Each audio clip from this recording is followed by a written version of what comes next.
అబ్బా! చూడగానే తినేయాలనిపిస్తుంది కదా చింతకాయలని. మంచిగా ముదురుకాయలు అనమాట. అయితే నేనేమో ఇక్కడ రోల్లో వేసి దంచుతున్నాను. చింతకాయ తొక్కు అనమాట. అది కానీ మనకి ఒకసారి స్టోర్ చేసి పెట్టుకున్నామంటే ఈజీగా ఇయర్ పాటు వస్తుందట. నేను ఫస్ట్ టైం తీసుకెళ్తున్నాను.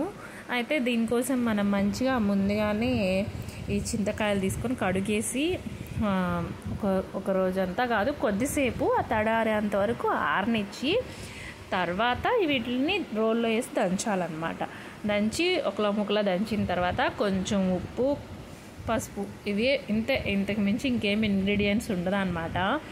వీటిని మిక్స్ చేసేసి బాగా దంచేసి తీసి ఒక ప్లాస్టిక్ డబ్బాలో స్టోర్ చేసుకుంటే ఈజీగా ఇయర్కి పైనే ఉంటుందంట.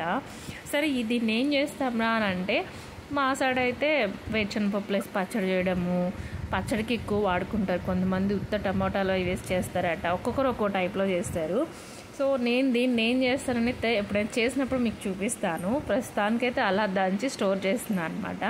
మీలో ఎంతమందికి అలవాటు ఉందో కూడా నాకు చెప్పండి. అలానే మన ఛానల్ని సబ్స్క్రైబ్ చేసుకోండి. Bye bye.